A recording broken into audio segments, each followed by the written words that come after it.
नमस्कार. आपण ऐकतोय साखी कहे कबीर. कबीरांचे दोहे आणि त्याचं स्वैर मराठी रूपांतर. हे रूपांतर केलेलं आहे सौ मनीषाताई अभ्यंकर यांनी. आपण प्रकरण घेणार आहोत 17वं, चाणक्य अंग. दोहे घेणार आहोत 7 ते 9. आपला भाग चाललेला आहे 144वा. प्रथम आपण 7वा दोहा ऐकूयात.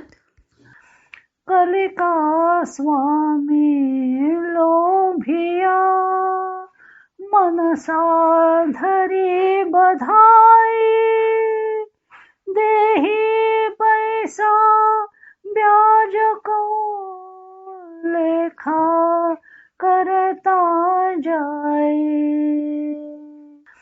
कलिका स्वामी लोभिया मनसा धरी बधाई देही पैसा ब्याज को लेखा करता जाए.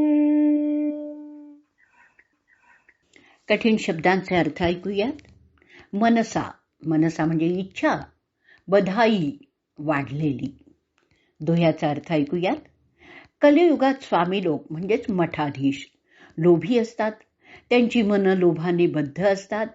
ते व्याजाने पैसे देतात आणि वहीत लिहून ठेवतात. मग अशा लोकांमध्ये आणि संसारी मनुष्यांमध्ये फरक तो काय आहे? कलियुगातील संन्यासी वेश घेणारे स्वामी लोक किती लोभी असतात त्याचं चित्रण करताना कबीर म्हणतात की ह्या जगतातले स्वामी म्हणून घेणारे लोक सगळेच लोभी आहेत. ते बाहेरून विरक्तीचं आवडतात आणि त्यांचं अंतःकरण मात्र लोभाने व्याप्त झालेलं असतं. पितळेच्या भांड्याला आंबट चिंच लावली की ते थोड्या वेळापुरतंच ते उजळतं हो. अहो, तसेच पाखंडी लोक सुद्धा विरक्तीचं आवडतात पण अंतरी मात्र लोभच वसत असतो. हिरवळीच्या लोभामुळे गाईला वारंवार जरी अडवलं तरी ती हिरवळीकडेच जाते. तसेच स्वामी लोक सुद्धा लोभासक्त होऊन धनवानांच्या दारातच जातात की हे लोक राजद्वारीही भिक्षा मागून धन कमवतातच पण व्याजाने लोकांना कर्ज म्हणून पण धन देतात आणि व्याजाच्या रूपाने आणखीन धन मिळवत असतात. त्यांचा लेखाजोखा ते ठेवतात. त्यांचं वागणं एखाद्या सावकाराप्रमाणे असतं.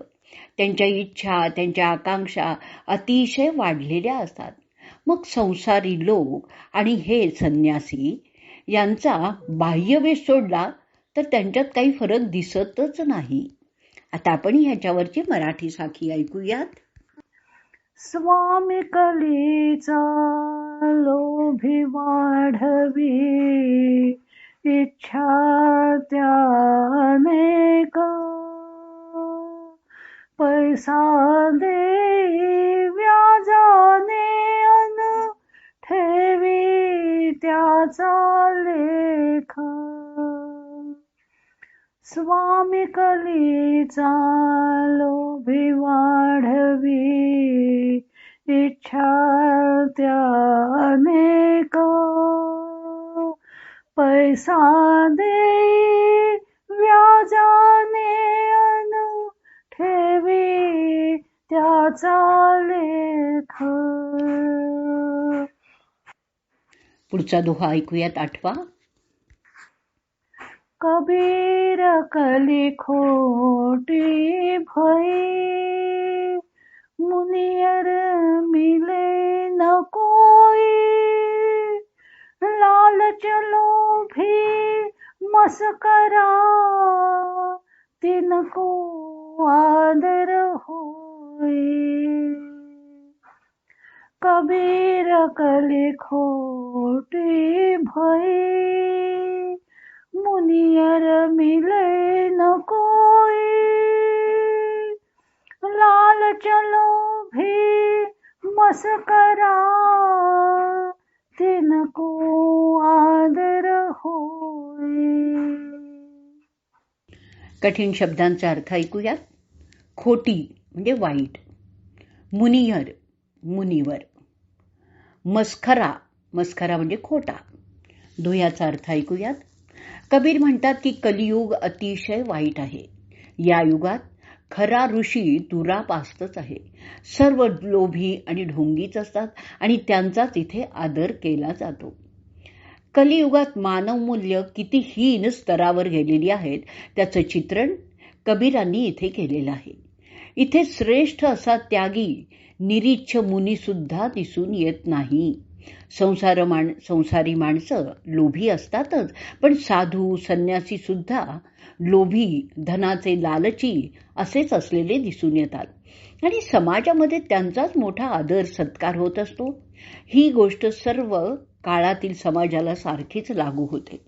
कबीरांनी जे चित्रण केलेलं आहे ना, त्यावरून आजची आणि त्यावेळीची समाजस्थिती यात काही फारसा फरक पडलेला नाहीये असंच दिसतं.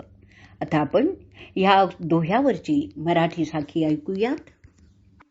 वाईट कलियुग येथे साधू खरा मिळे ना कोणी, लालची लोभी ढोंगी असते त्यांचा आदर होई. वाईट कलियुग येथे साधू खरा मिळे ना कोणी, लालची लोभी ढोंगी असते त्यांचा आदर होई.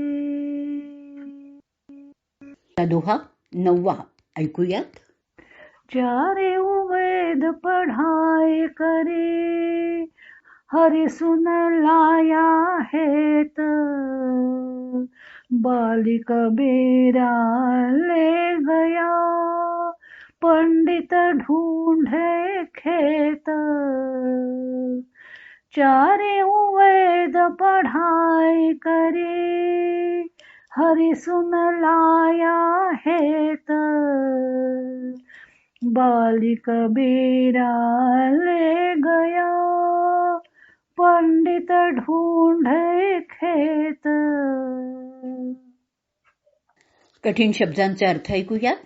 बाली, बाली म्हणजे कणीस. दोह्याचा अर्थ, चारही वेदांचं अध्ययन करूनही भगवंतांवर मन जडलं नाही, म्हणजेच तत्वज्ञानाची प्राप्ती करून तुम्ही घेतलेली नाही. परंतु कबीर मात्र कणस, दाणे म्हणजे सार भाग फक्त घेऊन गेले आणि पंडित लोक शेत शोधत राहिले. कबीर इथे म्हणतात की चारही वेद शिकून सुद्धा पंडित लोक परमात्म्यावर प्रेम करू शकत नाहीत. त्यांच्यात भक्ती भावनेचा उदय होतच नाही. भक्तिरूपी शेतीतील तर खरं पीक म्हणजे भगवंतांवर प्रेमच आहे. ते सोडून पंडित व्यर्थ तत्वज्ञानाचा काथ्याकूट करत राहतात. कबीरांनी मात्र त्यातील सार ग्रहण केलं आहे. कणस काढून घेतलेल्या शेतात व्यर्थ दाणे शोधत राहिल्यासारखी ही पंडितांची स्थिती असते. आता आपण या दोह्यावरची मराठी साखी ऐकूयात. वेद चारही शिकून झाले, उमजे ना भगवंत, कणीस घेऊन कबीर गेले, पंडित शोधे शेत. वेद चारही शिकून झाले, उमजे ना भगवंत, कणीस घेऊन कबीर गेले, पंडित शोधे शेत.